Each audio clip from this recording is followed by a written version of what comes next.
पे कहां से कृपा कर देंगे? जब श्री गिरिराज को मालूम है कि मेरे स्वामी से ही इनको परिचय नहीं है, तो तुमको कहां से दर्शन दे देंगे? या ब्रज में काय की घंटी बजाते हुए घूम रहे हो? पहले संबंधन के आंकड़े तो समझो। यमुना तब कृपा करेगी कि जब श्री यमुना को तुम लीला के संबंधी मानोगे। कौन की लीला? यमुना जी की लीला। कहने के एक्सप्रेशन में समझा रहे हो, तुम समझने को प्रयास करो। ये मुद्दा पे कभी विचार किया? भाग रहे हैं अधातुर, और जाके पीछे भागना चाहिए। वह महाप्रभु के पीछे कोई नहीं भाग रहे।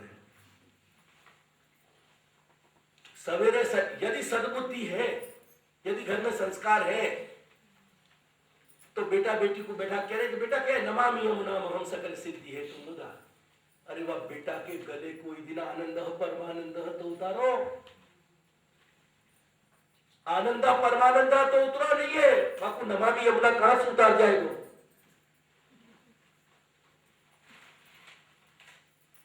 ये तुम्हारे पुष्ट मार्गी या आधुनिक वैष्णव समाज की स्थिति है।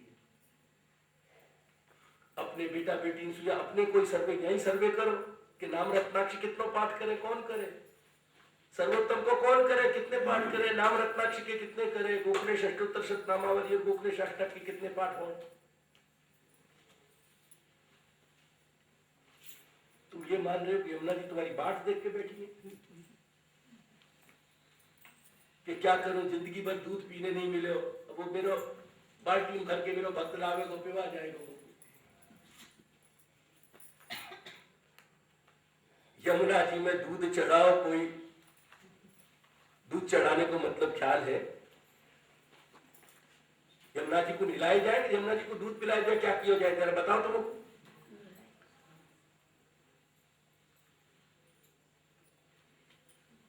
अगर ब्राह्मण अपना पुरोहित है, आपको 1000 देना चाहो तो 100 रुपया मेरी तरफ से बढ़ा के दीजिए, 1100 दीजिए, बाकी चिंता नहीं है। पर मिसगाइड क्यों हो रहे? अगर भगवान दूध की क्वांटिटी के बढ़ने से अगर प्रसन्न हो जाए तो वेद सूर्य के सारे शास्त्र के समीकरण इक्वेशंस बदल देने पड़ेंगे। पर अहम की पूर्ति कैसे हो रही?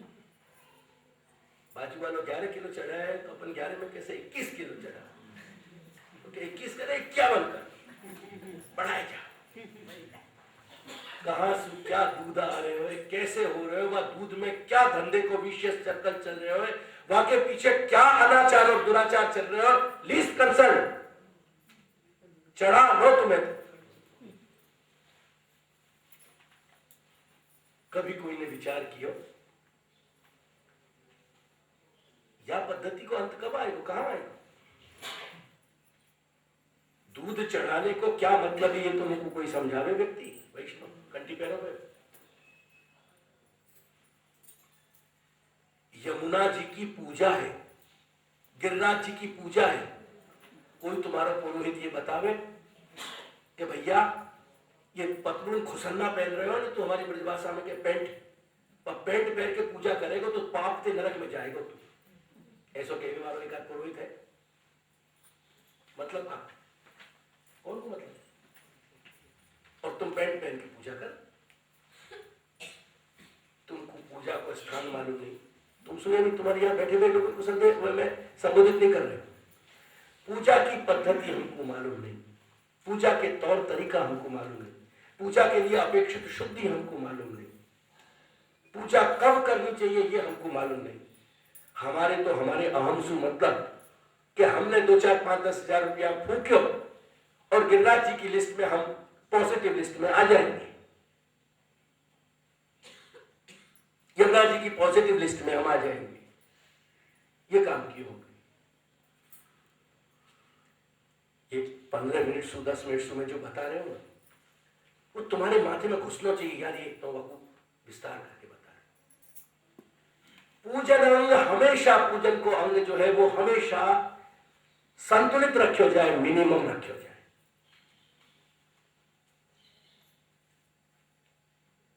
500 ग्राम, ज्यादा से ज्यादा तुमने एक सेर अपने देव पे हम दूध को अभिषेक कर दें। दूध हमने, क्योंकि दूध गोरस है, उत्तम उत्तम पदार्थ है यह भूमि पे, यानी वासु हम अपने इष्ट को आराधन कर रहे हैं, पूजन कर रहे हैं। एक दिन एक काम करो, दूध को छोड़ो, तुम जो पानी सुनाओ, एक बाल्टी पानी में 2-5 किलो बूरा डाल के नहाए के तो देखो कैसा आनंद आवे। एक नई पद्धति और चला दी कि दूध में बूरा डालो। सब ऐसे बुद्धिमान या बैठे क्या बूरो रखियो, दूध बूरो करियो, दूध बूरो करी दो भैया, बूरो तो पीछे जाएगा तो पहले तुम्हारा बूरो होएगा। ये तुमने विचार किया? देखो नहाए के एक दिन प्रयास तो करो, अगर वह चिपचिपाहट से भिनभिनाहट नहीं हो जाए तुम्हें तो बात करिए, एक दिन प्रयोग तो करो। वैष्णव समाज पे इतनी फुर्सत कहां, तो दूध बूरू થઈ ગયું એટલે दूध बूरू करो, दूध बूरो कर दो, दूध में बूरो डाल। कौन ने कही कि अभिषेक में बूरो डाले? और अगर कहीं कोई विधानसु पंचामृत ही कराना चाह रहे हो तो बूरे की मैं फेवर करूं, तो फिर वहां में शहद भी डालो, घी भी डालो, दही भी डालो, सभी करो।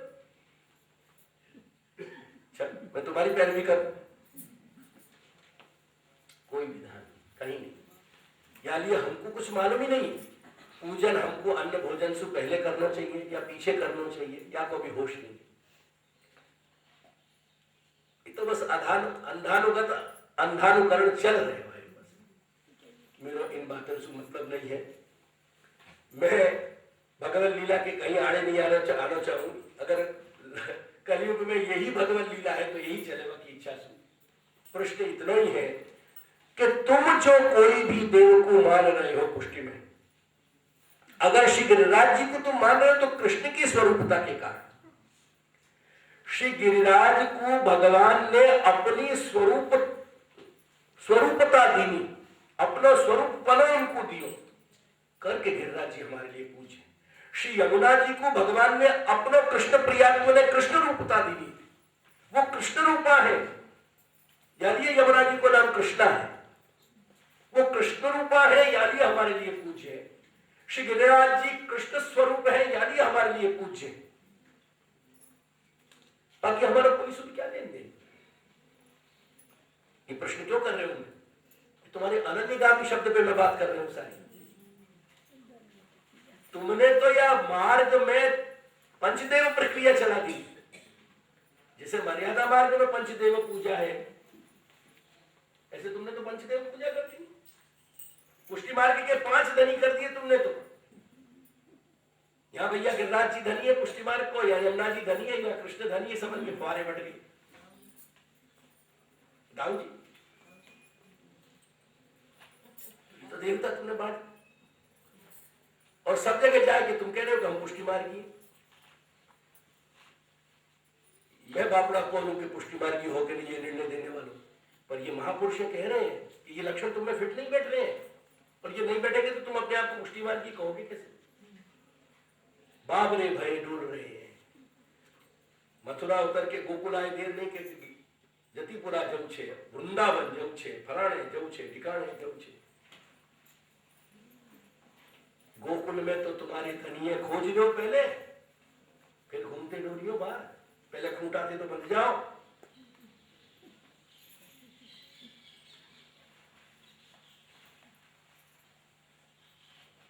और अनन्यता हवा को नाम है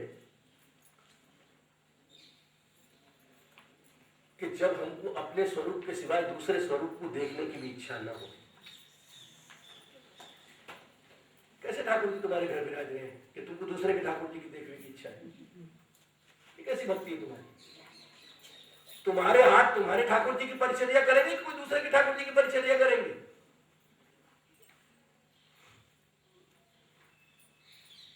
तुमको ऐसी इच्छा क्यों हो रही? शाकरिया को तो तुम्हारा सारा वैष्णव समाज पुष्टि मार्ग को तथाकथित भगवान मान के पूछे, ना द्वारा को शाकरिया। मेरे पास आया 5-7-10 वर्ष पहले, 8 वर्ष पहले, कि मुझको आज्ञा दो, मैं कुछ अपरस करके नहाए के और आपके दूध घर में ठाकुर जी से सामग्री बना के मैं ठाकुर जी को रुकाऊंगा। मैंने की शर्म नहीं आई, तो को लज्जा नहीं आई? वहां गोवर्धन धरन को वहां खवा के आया हो, अपने हाथ तो कटवाए दे। तो कोई इच्छा कैसे भाई कि मेरे ठाकुर जी को हाथ सामग्री करके रुका 1915 में मेरे ताजी महाराज के शिवल्लभदास जी महाराज काममन,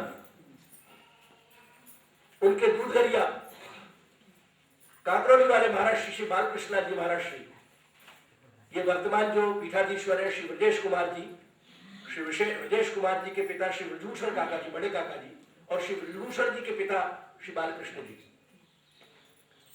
श्री बालकृष्ण जी बहुत कामन 1 महीना विराजे और दूधघर की सामग्री उनको बहुत सुंदर लगी। चंद्रमा जो श्री हमारे ताजी महाराज के ठाकुर जी रुकते श्री चंद्रमा, तो उनसे कही कि मेरी ऐसी इच्छा है कि तुम्हारा दूधघर मेरे संग भेज दो महीना भर, मैं अपने ठाकुर जी को इंसु सामग्री बनवाए क्या रुका हूं।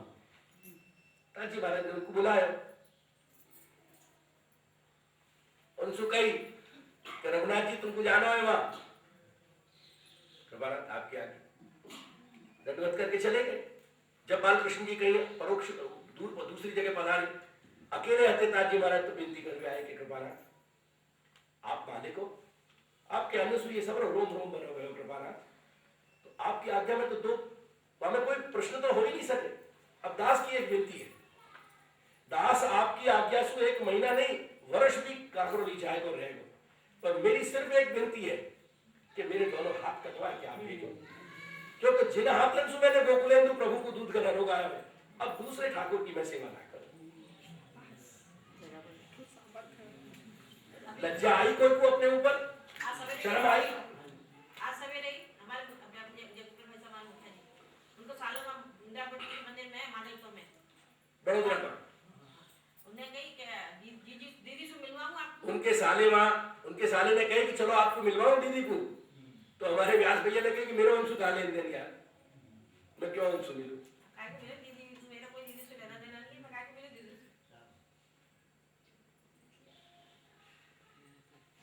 जाऊंगा महाराज, तो यहाँ से कटवाए। प्रत्यक्ष घटनाएं बता रहे हो, तो मेरे वो देखी तेरी इच्छा कैसे भाई, तुमको लज्जा नहीं चाहिए? वहां दिन को दिन आज को दिन मेरे घर चढ़ो नहीं उधर बच्चों, सबरे वैष्णवा की पूजा करते थे। तुम्हारे आगे में बहुत पूजा हुई, बाकी हरिदास और ये सब के हरिदास एंड कंपनी थे, वो संत महंत बने डोले ना वहां, तो ये सब ने तुम्हारी बाकी खूब पूजा करे। अनन्य गामित्व पे बात चली, तो अपन को इतना विवेक होना चाहिए कि लीला संबंधी प्रत्येक पदार्थ और प्रत्येक स्वरूप हमारे स्वामी के हेतु से हमें स्वरूप होता है। उनमें जो स्वरूप रूपता है, जिनको उनको हम जब स्वरूप मान रहे हैं, वो क्यों है? हमारे मालिक। हमारा मालिक जाको आप हाथ पकड़े, बापू मालकिन कहेंगे कि दुनिया भर को मालकिन कहते डोलेंगे, बराबर? बापू मालकिन क्यों कह रहे हैं? कोई कारण है तुम्हारे पास? एक ही कारण है, हमारे मालिक ने हाथ पकड़े, हमारे मालिक ने बापू अपने अर्धांगिनी बनाई, यानी हमारी मालिकिन है। बात कर, मालिकिन की सेवा करो, पर मालिकिन की सेवा करते वक्त ये कैसे भूल गए कि ये मालिकिन है, हमारे मालिक ने हाथ पकड़ो याद लिए। तुमने तो कृष्ण के संबंध को ही विस्मृत कर दिया यमुना जी की पूजा करते वक्त। तुमने तो गिरिराज जी की पूजा करते वक्त कृष्ण का संबंध ही विस्मृत कर दिया। ये कैसे पुष्टि मार्ग की बात, ये कैसी पुष्टि मार्ग की पद्धति? ये बात ध्यान रखो, हमेशा स्मरण रखो, लीला संबंधी पदार्थ मात्र, लीला संबंधी व्यक्ति मात्र या लिए हमारे लिए पूजनीय है, क्योंकि वो हमारे मालिक की क्रीड़ा को पात्र है। Never ever forget it. ज्यादा दिन आपको भूल जाएंगे, बाद में अपन बह जाएंगे। यानी आज अपन ने पंचदेव पूजा कर दी हमें पुष्टि मार्ग और शाक्त मार्ग हो। बहुत से लोगों को देखो तो गिरिराज जी की सेवा कर रहे हैं खाली, बहुत से लोगों को देखो खाली यमुना जी की सेवा कर रहे हैं। अरे भैया, श्री गिरिराज सेवा सदा कार्य, कोई ऐसा शब्द तो दिखाओ महाप्रभु को श्री यमुना सेवा सदा कार्य, ऐसा कोई वचन तो दिखाओ भैया। चल रही है अनन्य गामित्वम दास्यम। अब आगे आओ आप, 10वां फकरा।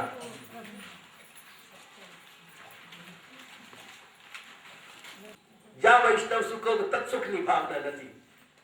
इच्छा तो यू हो कि बेटी के बाप तेने कभी तत्सुख को अर्थ देखो है शब्दकोश खोल के प्रतिभाषा को तो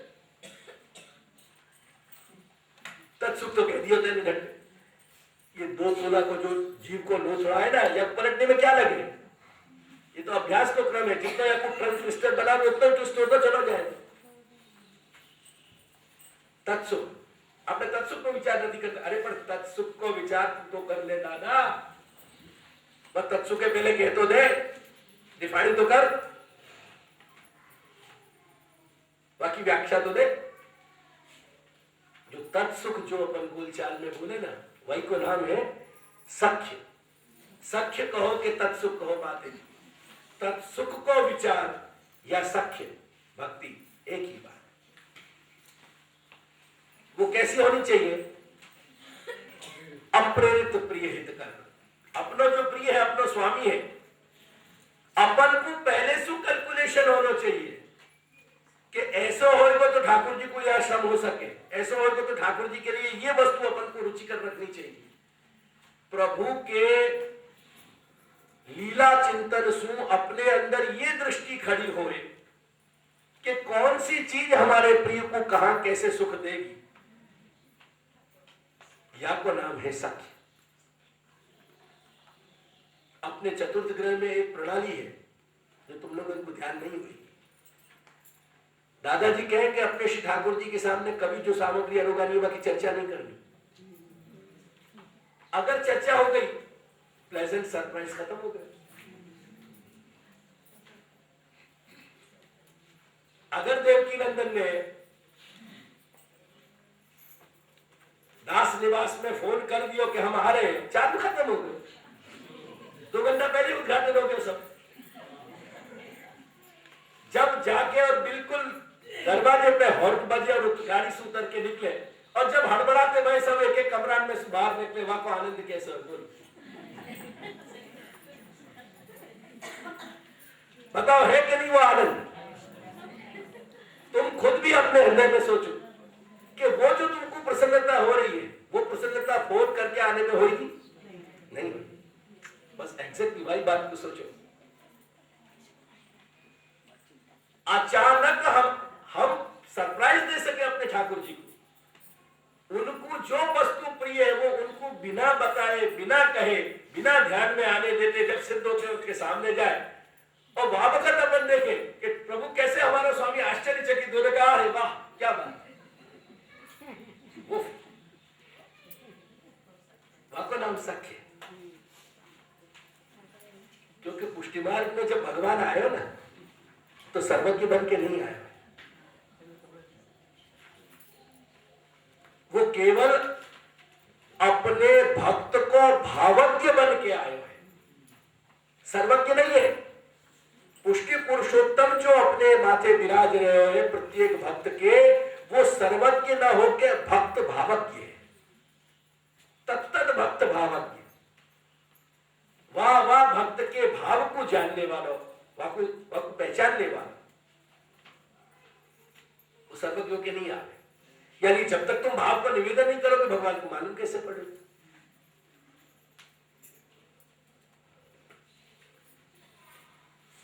तो अपने घर की यह प्रणाली है कि ठाकुर जी के सामने से सामग्री की बात भी नहीं करनी, परोक्ष में करनी, ताकि ठाकुर जी खबर नहीं पड़ जाए।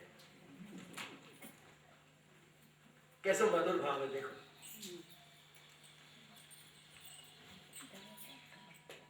वो कह रहे हैं कि अप्रेरित प्रिय कारण, प्रिय कारण।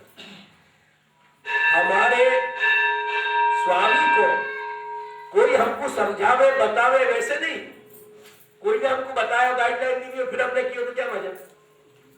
अप्रेरित, कोई हमको बता नहीं रहे है, पर हमारे स्वामी को जो प्यार है हमारे अंदर, वो हमको बता रहे हैं कि ये कर। जब बताने लगे, अगर कोई ने बताया तो क्या चाह रहे हो, वो प्यार बताने लगे कि तुम ये कर, और वाह रूप में अपन अपने स्वामी के लिए जो प्रिय पदार्थ हो वो सिद्ध कर रहे। कोई कारण यही को आगे के भागवत के वाक्य में बता रहे हैं कि भगवान को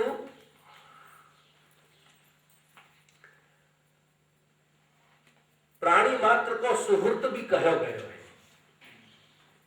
भगवान को प्राणी मात्र को सुहृद कहा गया है। सुहृद जब दिल मिलो है एक दूसरे को, वह को सुहृद कहे। अगर मेरे और आपको दिल मिल रहे हो तो अपन सुहृद है। तो परमात्मा जो है वो जगत प्राणी मात्र को सुहृद है। और यानी हमारी जो भक्ति है, हम वासु महात्म्य ज्ञान के कारण, क्योंकि अभी भाव की अवस्था तो सिद्ध भई नहीं है, फल की अवस्था तो आई नहीं है, तो हम अपना विवेक नहीं चूक सके। हम आपको मित्र समझ के वक्त कंधा पे हाथ नहीं धर सके। लेकिन मित्र को जो कर्तव्य है कि अपने मित्र को, अपने प्रिय मित्र को हित कर, वो हित जब करें अपन अपने प्रभु को, अपने प्रभु के तत्सुख को जब ध्यान रखें, तब अपनो सख्य आचरण हो। यानी यह तो नाम सख्य भक्ति है। क्या रहा है? यही बात को आगे कह रहे हैं कि दूसरा जो वाक्य दियो चतुर्थ स्कंद को, वहां विश्व सुहृद का है। देखो, तो जैसे भगवान प्राणी मात्र के ही सुहृद है, वही को दूसरे शब्द में कह रहे हैं कि भगवान विश्व सुहृद है, सबन को सुहृद है, सबन को मित्र है।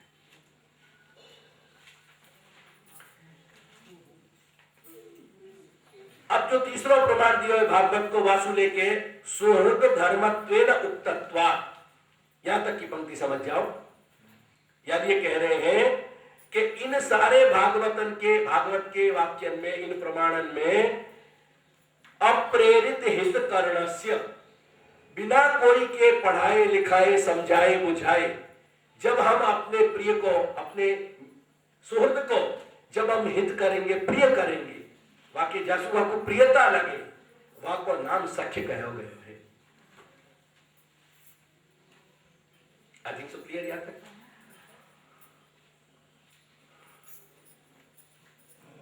वही बात को कह रहे कि भागवत के इन प्रसंगन में ही नहीं, अन्यत्र भी प्रमाण में जो सखा है, जहां सख्य भाव है, जहां सुहृद भाव है, वहां अप्रेरित प्रियकरण, अप्रेरित रूप से बिना कोई की प्रेरणा के और अपने आत्मीय व्यक्ति को प्रिय सिद्ध कर लो, उनकी प्रियता सिद्ध हो जाए, ऐसा कार्य की चेष्टा कर लो, यही को सत्य कहो।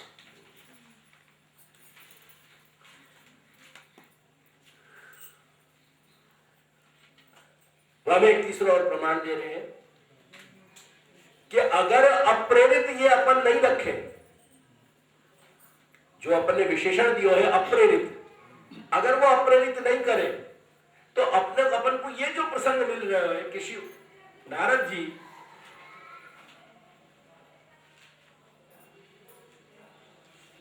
श्री उद्धव जी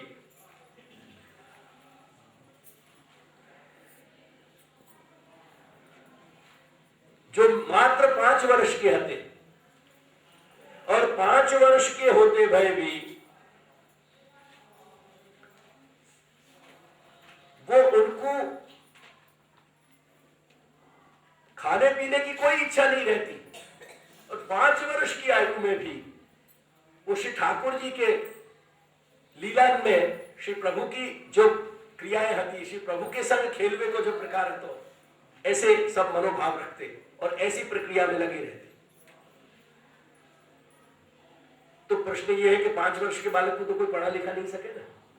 चलिए 5 वर्ष की अवस्था में भी यदि कोई व्यक्ति अपने स्वामी के, अपने आत्मीय के, जासु एक सौहार्द है, जासु एक सखापनो है, ऐसे मनोभाव से यदि अपनो समय व्यतीत करते हो तो अपन को स्वीकारना पड़ेगा कि या प्रिय कारण में ऐसी प्रियता सिद्ध करने में प्रेरितपन नहीं होना चाहिए, अप्रेरितपन होना चाहिए। यह बात समझे।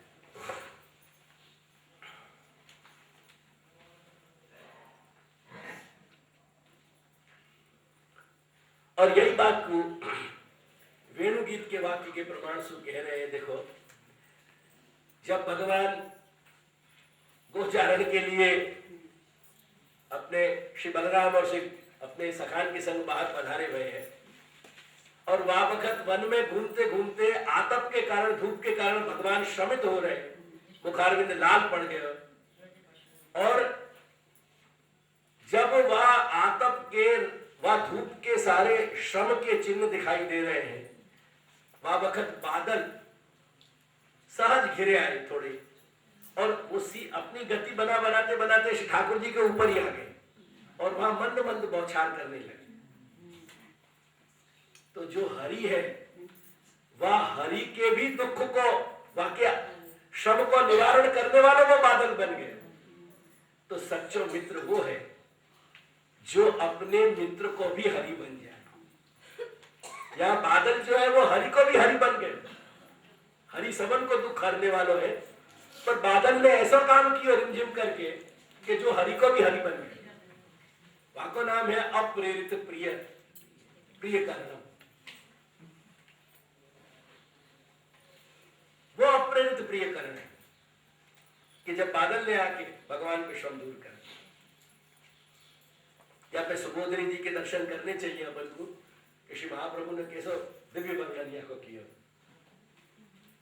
यानी ये कह रहे हैं कि इति अनेन अम्बुदस्य, अम्बुद यानी बादल, बादल ने स्वसख्यौ अपने सखा भगवान पे, श्री कृष्ण पे अप्रेरित प्रिय करण रूपम, अप्रेरित प्रिय करण कियो, अप्रेरित बिना कोई की प्रेरणा के माने भगवान को प्रिय कियो, कि जैसे भगवान को शीतलता है।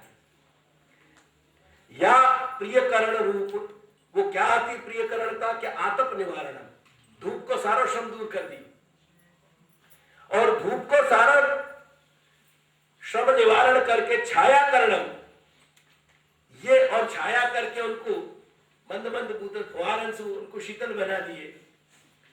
ये बात श्रुति गोपिका भी, ये कौन ने गाई है, ये कौन ने बताई अपन को बात के बादल ने भगवान को दुख हरण कियो, तो कहने के श्री स्वामिनी, श्री स्वामिनी ने, और वो स्वामिनी कौन है, श्रुति रूपा, वेद की साक्षात ऋचाएं जो है मूर्तिमान, वो श्रुति कह रही है। यानी श्रुति के जो वचन है वो एक अक्षर भी कभी मिथ्या नहीं हो सके, ऐसे इन स्वामिनी के वचन अन्यथा कभी नहीं हो सके। वो स्वामिनी हमको बता रही है कि वह बादल के टुकड़ा ने हरि को भी हरि बन के कैसे प्रिय कर रही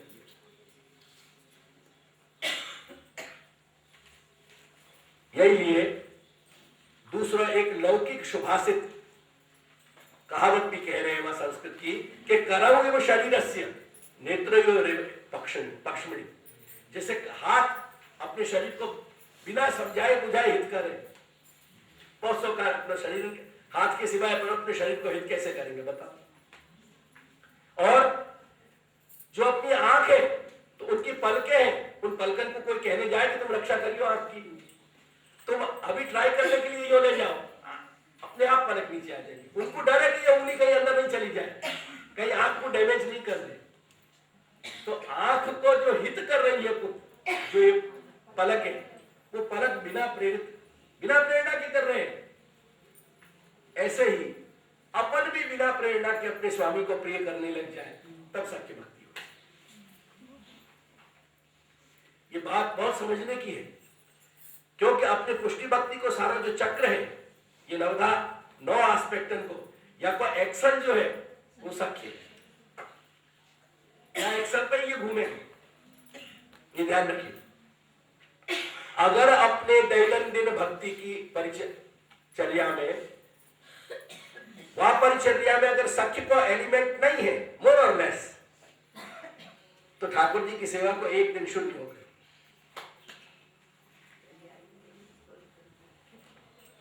सेवा ઠાકોરજી કો જગા કે અને ગમે તે રીતે પોડાડી દેવા સુધીની વાત કરી લેવી સેવા નથી. इतना ध्यान रखिए. सेवा एक इन्वॉल्वमेंट है, सेवा एक कमिटमेंट है, सेवा एक जीवन प्रणाली है पूरी. सेवा हमारो परमात्मा के साथ को कॉल करार है. यानी हम सेवा को जितना लाइट नहीं मान रहे हैं, देयरफॉर सेवा पार्ट टाइम जॉब नहीं है. भले सेवा तुम 2 घंटा कर पा रहे हो कुल मिला के, मैं 24 घंटा 2 घंटा प्रभु के सामने बैठे रहने की बात नहीं कर रहे हूं. मैं बात इतनी सी कर रहे हूं कि सेवा पार्ट टाइम जॉब नहीं है. जिनको सेवा पार्ट टाइम जॉब की तरह एडप्ट करना हो, उनको पहले अपना आत्मविश्लेषण करके ऐसी कोई भी भ्रमणा की बात को छोड़ देना चाहिए. यानी ये हर सेवा करने वाले को एक ध्यान रखना है कि भले वो शरीर से 3 घंटा ठाकुर जी की सेवा में लग पा रहे हो, परंतु बाकी के 21 घंटा उन 3 घंटा की प्रधानता के साथ जुड़ने चाहिए.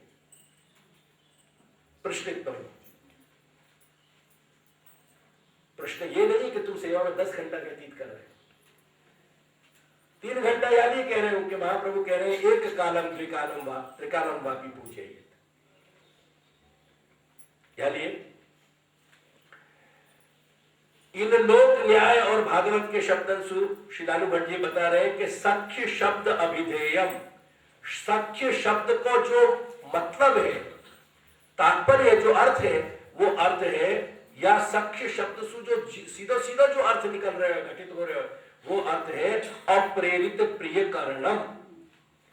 और वो अप्रेरित प्रिय कारण रूपी जो अर्थ है, वह अर्थ को ही अपन को आदर करना चाहिए. यानी वह अर्थ को ही अपन को स्वीकार करना चाहिए.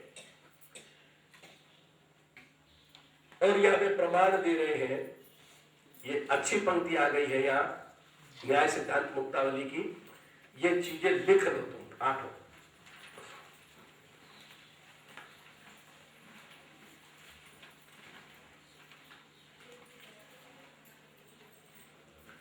देखो पहले तो शब्द देख लो वहां तुम्हारी जेरॉक्स कॉपी में. शक्ति ग्रहम. शक्ति ग्रह यानी प्रत्येक शब्द में रहे भयो अर्थ कहने को सामर्थ्य. जैसे देखो ये हाथ है ना, ये हाथ को अपन हिला डुला रहे हैं. क्यों? क्योंकि हाथ में एक सामर्थ्य रहे हो. वो सामर्थ्य तुमको दिख रहे हो कहीं? दिख तो नहीं रहा ना आंख से, लेकिन है तो सही ना. नहीं तो जब बीमार पड़ जाए तब क्या कहे कि हाथ हिलाने डुलाने की भी ताकत नहीं रही है. बोलचाल में कहे कि नहीं है सब, बस वहां पे से सीधा सीधा सब. यानी हर शब्द में अपना अर्थ कहने को एक सामर्थ्य है, इनबॉर्न, इनहेरेंट. वो कह रहे हैं कि शक्ति ग्रहम. अब वो शक्ति ग्रह को परिचय अपन को कैसे हो, तो वहां पे प्रमाण दे रहे हैं शास्त्र को कि व्याकरण. एक तो व्याकरण अपन को शब्द की शक्ति से परिचय करावे. नंबर 1 व्याकरण. नंबर 2 उपमान. कोई उदाहरण देके कोई चीज दिखावे. अपन ये बतावे कि भाई देखो गाय जैसे आकार की है, ऐसे गाय जैसे आकार की कोई पशु तुमको जंगल में दिखाई दे तो वहां का नाम नील गाय है. तो गाय जैसो नील गाय है, या को मतलब है या प्रकार से कोई चीज को अर्थ बतानो या परिचय करानो, वह को नाम है उपमान. ठीक है, समझ में आ रहा है? तो व्याकरण, उपमान और शब्दकोश, डिक्शनरी जब कहे अपन, शब्दकोश या आप्तवाक्य. अगर लोग को कोई चीज, कोई वस्तु को, कोई पदार्थ, पद को अर्थ समझ में नहीं आ रहे हो और मेरी पंक्ति नहीं बैठ रही है, तो मैं श्री गुरुदेव के चरण में प्रार्थना करूं कि महाराज मुझको ये शब्द नहीं बैठ रहे हो, और वहां से श्री मुखारविंद से जो आज्ञा हो वो मेरे लिए वह शब्द को सच्चा अर्थ. आप्त वाक्य. आप्त यानी प्रामाणिक, जहां प्रामाणिकता सिद्ध हो जाए और जहां असत्य जा मुखसु नहीं निकलते हो, यथार्थ कहने वाला जो व्यक्ति है वह का नाम है आप्तजन। प्रामाणिक जहां हमारी श्रद्धा टिक सके वह का नाम आप्तजन। कितनी बात नहीं? व्याकरण, उपमान, कोश और आप्तवाक्य और व्यवहार, और वाक्य बाद शब्द की सन्निधि। इन्हें पूरा वाक्य नहीं दिया है। कई बार शब्द की सन्निधि, एक शब्द के कारण अपन को दूसरों अपरिचित शब्द आवे तो वो अपरिचित शब्द अपन को समझ में आ जाए। ख्याल में आए? तो कोई परिचित शब्द सु अपन को कोई अपरिचित शब्द को अर्थ अंदाज लग जाए कि या कोई यह अर्थ होगा, वो शब्द की सन्निधि है। एक शब्द के कारण दूसरे शब्द को अर्थ समझ में आ गया। और एक वाक्य शेष न्याय है। वाक्य शेष न्याय को ऐसा मतलब है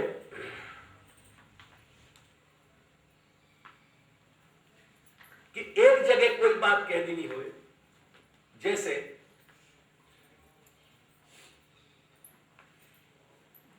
एक जगह ये लिख दिया कि भाई ये ऐसी कोई शरीर में व्याधि है तो वाके लिए ये औषधि लेनी चाहिए, ठीक है।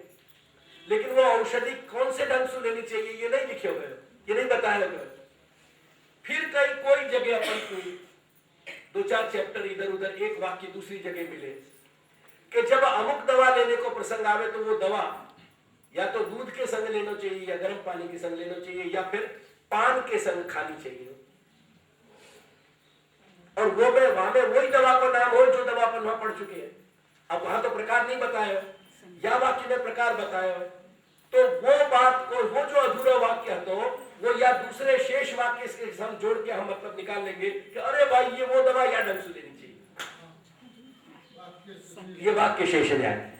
या को मैं मीमांसा मेरे कर्म मार्ग के वेद के पूर्व भाग मीमांसा से बताता हूं तो बाद में दूसरा तुम्हारा 8 घंटा चला जाए।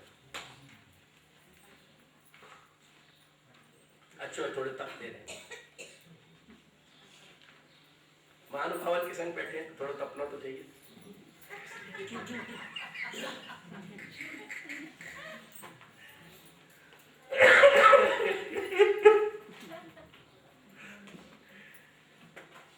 तो वाक्य शेष ख्याल आया ना? कोई एक शब्द को संदर्भ कोई जगह दिया गया हो परंतु वो वाक्य पूरा अपन को समझ नहीं आता हो और वाक्यों कोई कॉरोलरी अपन को कहीं अन्यत्र मिल जाते हो तो वो कॉरोलरी 2 वाक्य को सेट करके जो मीनिंग निकल रहे हो वो वाक्य शेष न्याय से।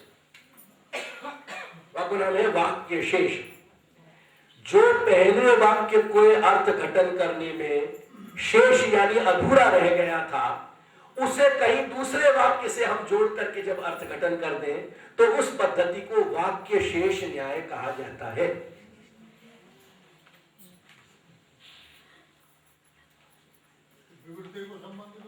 कितने भाई? हाँ? क्यों 7? व्याकरण प्लीज व्याकरण, उपमान, कोश, आप्तवाक्य, व्यवहार, सन्निधि और वाक्य शेष 7 भय ना? 8 होके फिर 9 थोड़ी हो जाएंगे, है तो 8 ही, वो 8 ही निकलेंगे। और एक जैसे श्री महाप्रभु ने स्तुति करी नमामि यमुना महम सकल सिद्धि है तुम मुदा, ठीक है ना? अब यमुना कौन है या कि अगर विवृति व्याख्यान श्री गोसाई जी श्री प्रभुचरण अपने यदि विविध लीलोपयोगिनीम कालिंदीम स्तोत्र कामा यथा गोकुलेशैहि नमनातिरिक्तम न कर्तुम शक्यम, ये वाक्य अगर नहीं लिख के वाक्य व्याख्यान नहीं करते तो अपन को कैसे मालूम पड़ता कि श्री यमुना जी नित्य लीला संबंधी है? तो जो महापुरुषन के द्वारा प्रामाणिक रूप से व्याख्यान करने की जो पद्धति है वो व्याख्यान करने के कारण भी अपन को बहुत सारे शब्दों को अर्थ ज्ञान हो गए। तरीका हो गए। ये 8 लिख रखिए, तुम्हारे बहुत भविष्य में काम में आएंगे अगर ग्रंथ में तुम्हारी रुचि है तो।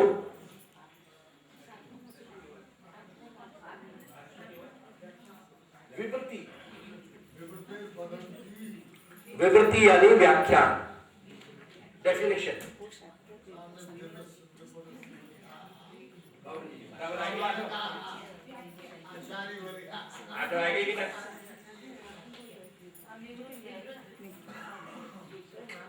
चलो आगे, 8 लिख लिया ना। इति अनेन व्यवहारतोपि शक्तिग्रह स्वीकारात् श्रीधर स्वामिनः अपि सख्यम विश्वासादि इति उक्त्वा, आदि शब्द इति अनेन व्यवहारतोपि शक्तिग्रह स्वीकार, यानी व्यवहार सु भी शक्तिग्रह स्वीकार्य हुए। वो ऊपर व्यवहार पश्चात वही मैं कह रहा हूं, व्यवहार पश्चात। तो या में प्रमाण दे रहे हैं एक और वचन को श्रीधर स्वामी को।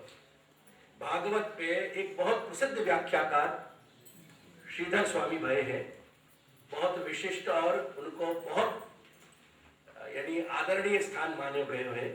लेकिन श्रीधर स्वामी जो है वो मायावादी है, और मायावादी होने के कारण उनके जो अर्थ है वो महाप्रभु से भिन्न है।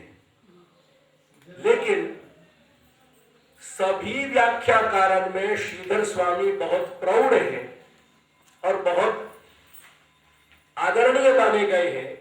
यानी जब हम हमारी बात में हमारे विरोधी सिद्धांत वाले को प्रमाण देंगे तो हमारी बात ज्यादा प्रामाणिक हो जाएगी। ख्याल आया ना? याद ये या श्रीधर स्वामी को प्रमाण दिए गए हैं, अपने संप्रदाय के आप्त वाक्य के रूप में ये प्रमाण नहीं दिए गए। ये आप्त वाक्य को भी संदर्भ समझ लीजिए सर की सर। ख्याल आया? नहीं तो मिस्टेक कर सके। कोट प्रमाण में किए गए हैं, पर वो प्रमाण में जो कोट किए गए हैं आप्त वाक्य के रूप में नहीं है। आप्त वाक्य जो अपना संप्रदाय आदरणीय आचार्य हो तो आप्त वाक्य થઈ જાય।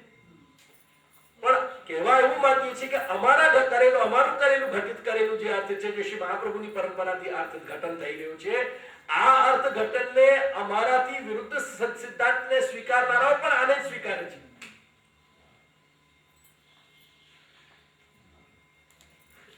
So ball is beaten and ball is beaten in another's court.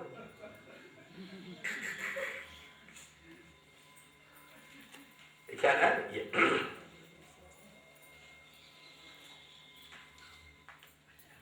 अब कह रहे हैं, देखो अब बापू समअप कर रहे हैं